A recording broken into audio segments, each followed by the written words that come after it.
Productions presents the Tylervision Comedy Hour. Oh yeah, that's the ticket.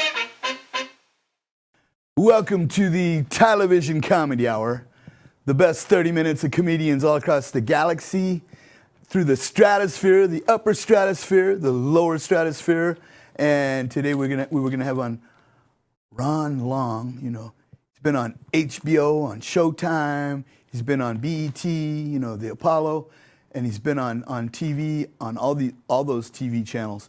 And by that I mean he's on them, watching them with his remote. Anyway, he hasn't answered yet, so I'll go ahead and open up the show right about here, right about now. Yeah. Now the teleprompter is not working. The pen don't work, so I can't write on the chalkboard. I'm gonna have to read my cheat sheets, my notes, through the whole episode, right? So stay tuned, right? Okay, so tonight we're gonna talk about abortions, right? You know, it's a woman's body, a woman's right, it's a woman's choice. So why do they always want it to be a man's financial responsibility, right? You know, I mean, if they have no financial responsibilities, then the man has all the say. He has the right, the choice. He has all the responsibilities, right? You know, so he's paying for everything. He's paying the rent too, and the food, and the clothes. And if the couple are having sex, then that's a trade situation, right? In her mind, so, which is probably illegal because that would be prostitution, right? You know, they're bartering. I mean, you could probably be prostituted to the fullest extent of the law at this point, you know. Yeah, you know, to the fullest extent of the law if they get caught, right? You know, people say to me, oh, I can't take it if my child dies, right? And I'm like, shut the fuck up, right? You know, I mean, get a grip. You can always make more kids, right? You know, I mean, they're replaceable, right? I was an expectant father a few years ago or so, I was told, right? Recently. And guess what? I was told it was a miscarriage, right? So I missed the carriage. I didn't have to buy the carriage. I've had a lot of miscarriage happenings, right? And got lots of kids with no moms in their lives because, you know, all the moms were, you know, abandoning them at birth, whatnot, you know. So, you know, it's like all the moms were like different races, you know, black and German and Mexican, Vietnamese, Irish, you know. So these moms don't discriminate. Or wait, maybe they do. Maybe that's why they abandon their babies at birth, right? You know. So speaking of black, did they catch those two Nigerian men wearing the MAGA hats that beat up Jesse Smollett in Chicago a while back? Are they doing time, or did they catch those cats, or what? I'm not sure. But oh yeah, I was gonna tell you too. So, you know, 30 years ago, right? My girlfriend, who happened to be black, this is 30 years ago, who happened to be black, 1981, around there, right? It's in Visalia. I was living in Visalia, right? So my parents, they didn't like that. They said, no, we're not having any black grandchildren. I'm like, yeah, well, guess what? Yes, you are, right? So that was a surprise for them, right? But before that, you know, so they decided, well, we're not having any black grandchildren, so we'll have them kidnapped, right? So my father and my mother paid my brother and one of my other sister-in-laws to go and drive down to the ghetto on the north side of the tracks. It's Heroin City, right in Visalia. And they spot me. And they say, hey, we come to visit you, right? You know, we come over to visit you, and we're all gonna go swimming at the lake, right? And we're gonna stop by your house and get your swimming trunks and some change of clothes, right? Stuff like that. And then, so we go to my house, I grab some clothes, I get some swimming trunks, I get extra, you know, tennis shoes, whatever, right? You know, I grab that stuff, throw it in, and they go, hey, can you ride in the back of the camper shell, right? I'm like, yeah, I guess I could do that, right? So I jump in the back. They locked it, right? And they go, hey, guess what? We're kidnapping. And they drove me about, I don't know, 500 miles north.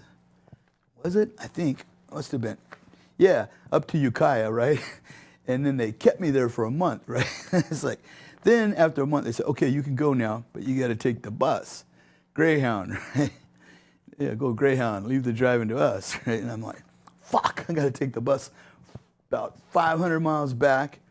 And then I get back, and my girlfriend was pissed. She's like, oh, I haven't heard from you for a month. You disappeared, man. I'm like, hey, it was your fault. It's like, I got kidnapped because of you. So, oh. And then she was like, she's sorry, but not that sorry. Just, it's like, so she's like, oh, she's pissed off. I'm like, man, because of you, shit. But we never did get back together. So the ultimate plan, the master plan from the master race, right, worked. So then she stole my diamond ring, man, right? And it's like a half dozen other girls taking off with all these diamond rings. About 7 of them, maybe 8 of them missing right now, right? Diamond rings.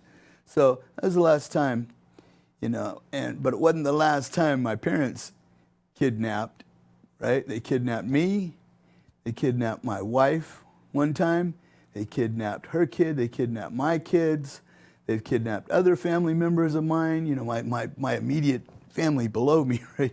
And relocated them all over, like hundreds of miles, 500 miles south, 200 miles north, and relocated them all over, right? And just took off, right?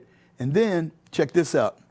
Once they were relocated, right, all over on different occasions, my mom, she also went against me. That wasn't the last time she kidnapped. She went against me in court 58 times for custody. Then she did kidnapping, forgery, and perjury, and then forgery again. I mean, she could have did a long time in prison for all that, right? And I let her slide. But yeah, she forged my name. She's saying, oh yeah, he gave up custody. Then she asked me, hey, can your son spend the weekend? I'm like, I don't know, I don't think so. Man, come on, just for like 3-day weekend. And I'm like, all right, but I really don't, Okay, so instead, she drove 500 miles south, relocated him, went to court, showed him all kinds of forged paperwork. Look, he's been served papers. Here's his name. I didn't sign it, right? You have an ex parte hearing, you have 12 hours notice to get there. If you don't get there, you lose custody if you're not there within 12 hours, right? Oh yeah, he was notified. She signed my name, right? She said, he gave up custody. Signed my name again. Forgery, perjury, kidnapping, right? Lied under oath, under God. All this was true in court, right? This is my own mother. I didn't talk to her for like 6 years after that, right? So, yeah, I mean, too many times I would forgive her, and then she would just turn around and stab you in the back again, over and over again, repeatedly, every time, right? And so she goes, yeah, you just spend the weekend. She drive 500 miles down there, go to court again. I didn't even know about it until court was over. And then maybe a month, I mean, he's missing, right? Pretty soon, it's like, oh yeah, you were notified. No, here's your signature. No, not my hand, right? Yeah. So, yeah. So, yeah, she could have been in prison for a long time for that, right? But she was already almost 100. So I'm like, even if they gave her 100 years, she was not going to live to be 200, I don't think. Maybe. I don't know. As ornery as she was, right? So, yeah, she said, I gave up because, yeah, just spend the weekend. Ex parte hearing.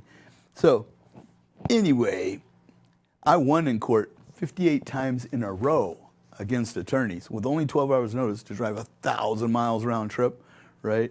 Lose your job, you lose your kid out of school, risk going 100 miles an hour in traffic, trying to kill everybody and yourself and your kid, throw a briefcase in the car, right? You lost your job there, right? Boom. Got speeding tickets, you got to go to court for that. You got to go to traffic school to take it off your record.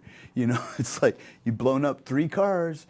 You've driven 58,000 miles, right, through the desert and won every time. Go against attorneys in court and win. And different judge every time, too. They don't know anything. So I don't know anything about that kid. Well, look at the paperwork. It's stacked this high on his desk, right?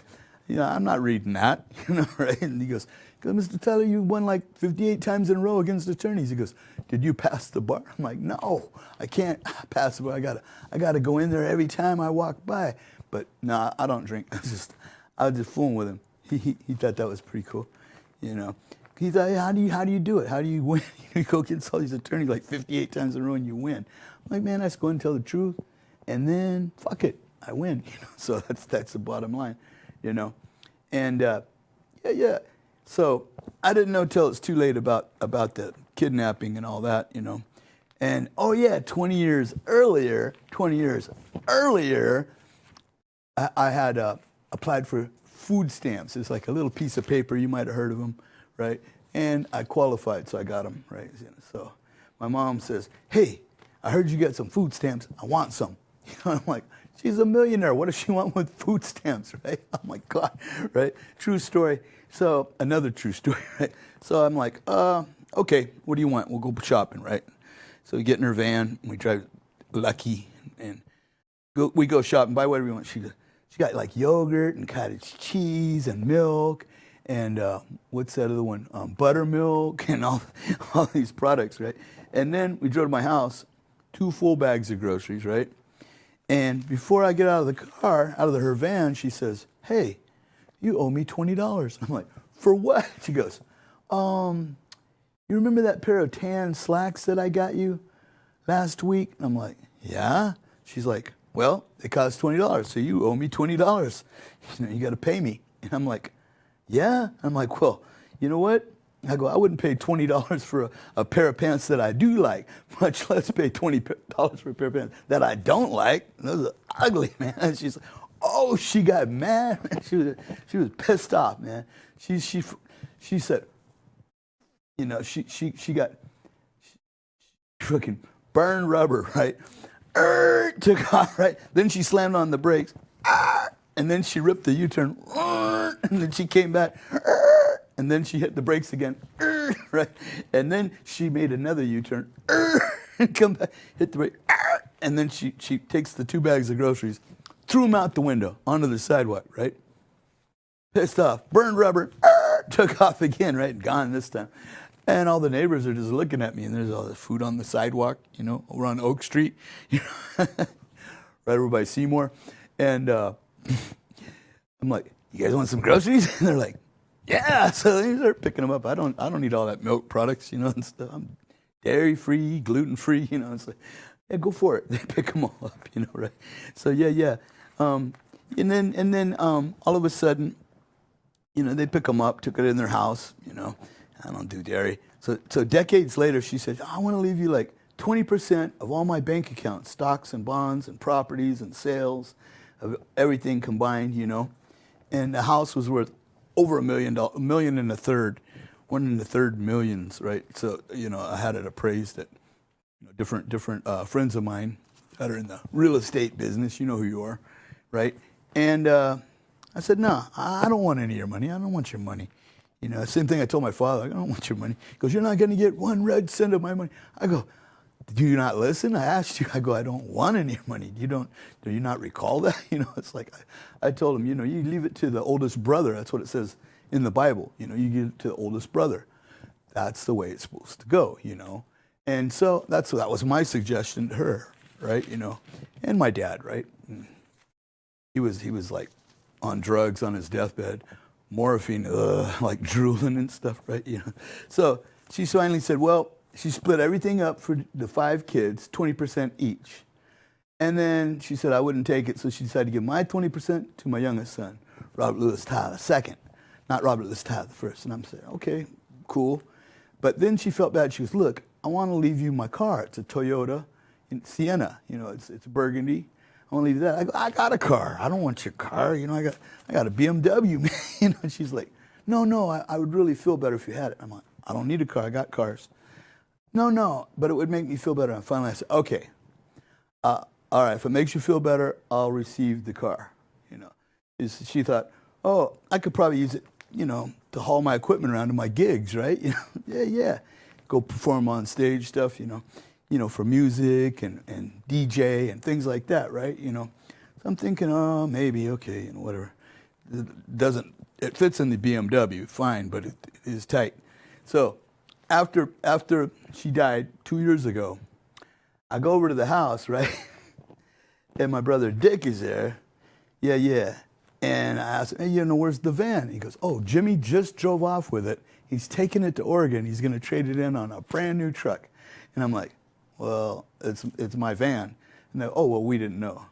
They're not going to call him and say, hey, just turn around and come back. No, they stole it anyway. They continued on, right? It's like gone.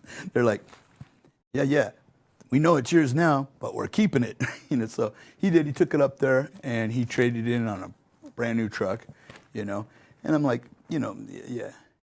Got Dick and Jimmy. We're all named after, and I'm Bob. We're all named after, you know, references to penises or something, I guess. I don't know. Except Mikey. He said, I'm not talking to you. My brother said, sit down, I want to talk to you. I'm like, what? I'm not sitting down, I'm standing up. I'm a stand-up comedian. Sit down, I want to talk. Nope, I'm fine standing. You want to say something to me, you say it. Sit down, I want to talk to you. And I go, not doing it, I'll talk to you, but I ain't sitting down, I'm standing up. Stand-up comedian, man. And he goes, well, what I want to say is, I don't never want to talk to you again. I'm like, the rest of my life. I go, cool, good, is that a promise? Thank you. I'm in full, you know, full support of that, right? You know, yeah, I agree totally. And he goes, yeah. He thought I'd be devastated. I'm like, I was thrilled, right? So I was like, cool, is that a promise?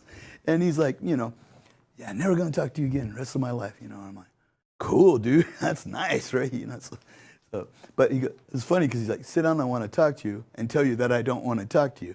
I want to talk to you about never wanting to talk to you. I'm like, okay, he was drunk, chain smoking cigarette butts, right?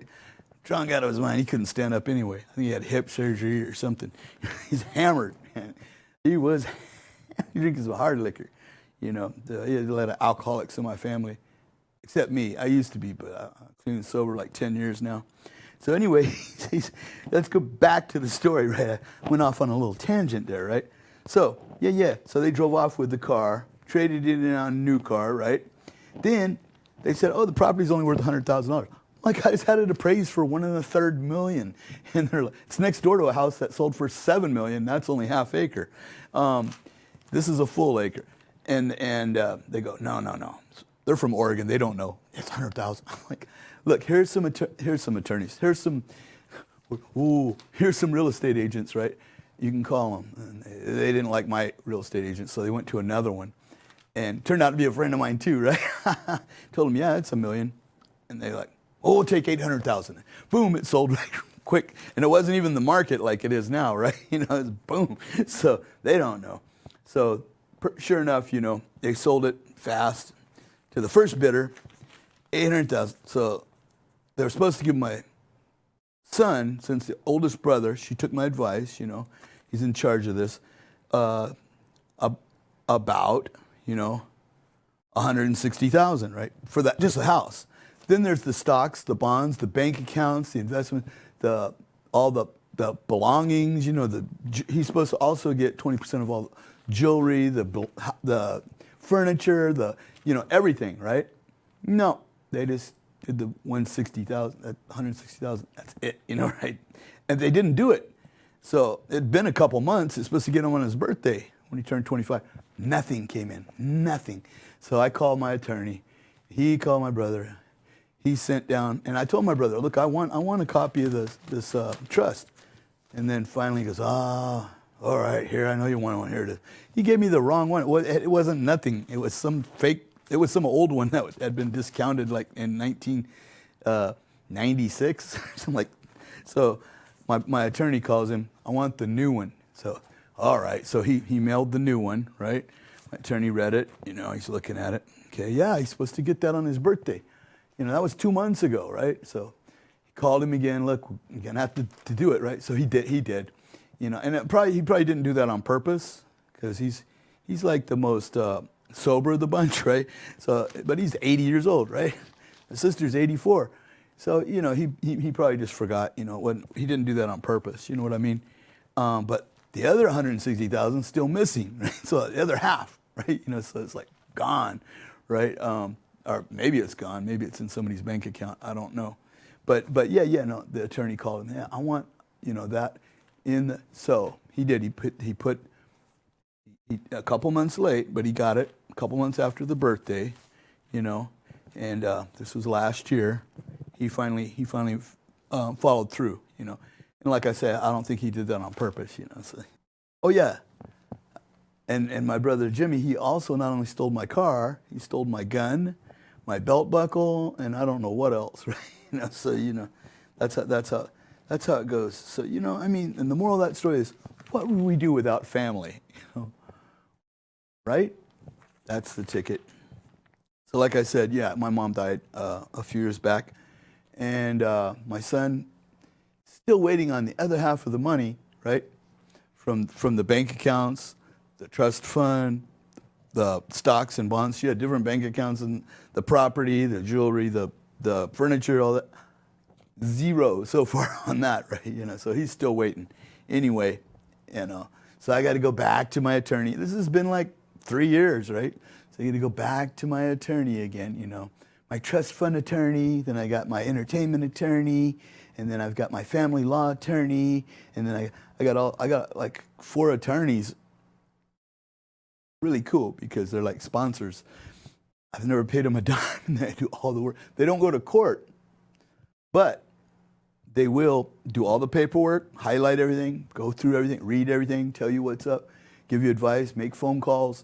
They won't show up for court, but they'll do everything else, and they are appreciated, for real, right? You know, so yeah. So my mom died. You know, like about 650,000 people die from the flu every year, with the vaccine, right? That's with the vaccine.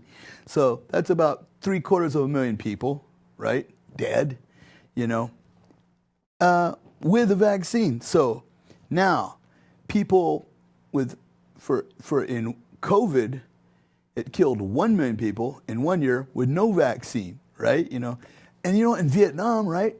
The first year and a half, 0 cases of COVID-19, 0 cases of corona for the first year and a half in Vietnam, right next to China, with open wet markets, you know, and everything, right? And what they did was they closed down the borders, you know. So 0 cases, year and a half straight. Now they've had, it's been a little over a year and a half. They've had 35 deaths because they flew some people into Da Nang, and now they're given the vaccine. Now people are dropping dead from the vaccine, right? It's not the Pfizer one. It was one of the other ones. They had one. They give them the shot, drop dead. Right? You know, so I don't know if they can handle. They can handle the. I guess they got a good immune system over there. A good diet, Vietnam.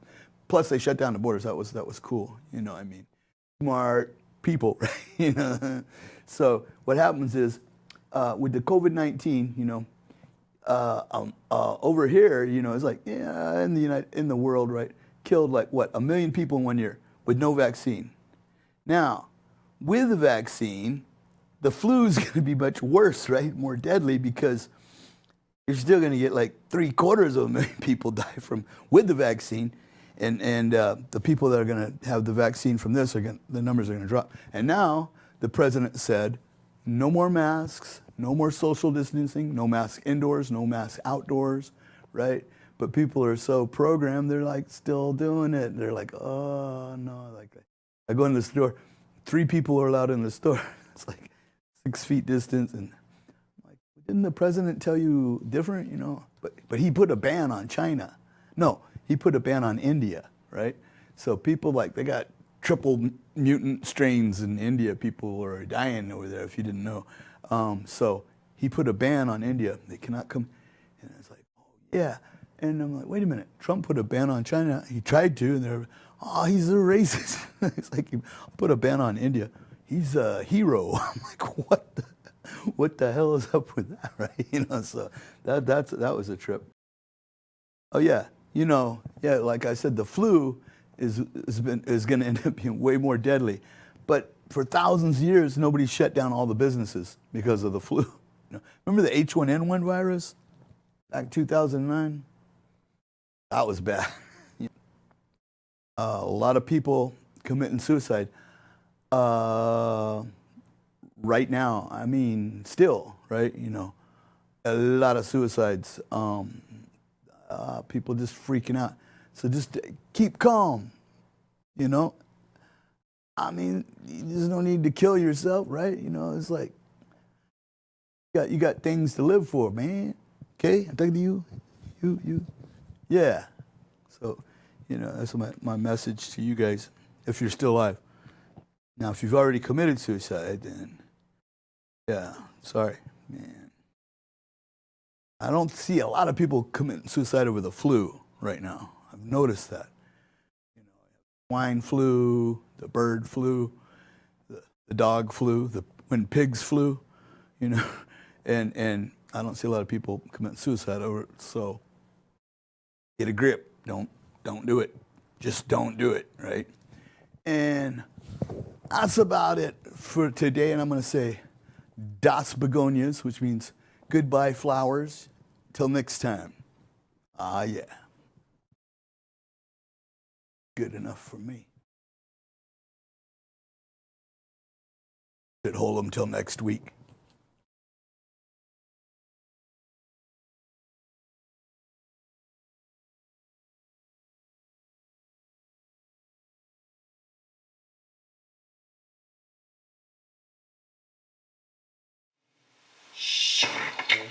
The Tylervision Comedy Hour was filmed before a canned studio audience.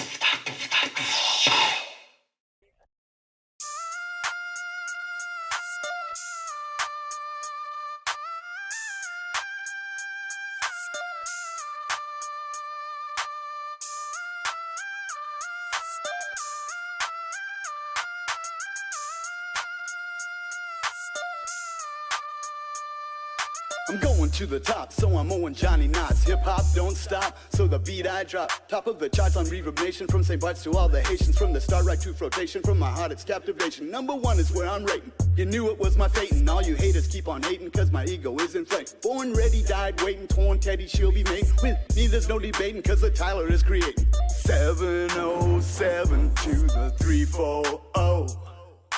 Down to St. Thomas out of SFO. 707 to the 340. Napa Valley, Cali to the Bolongo.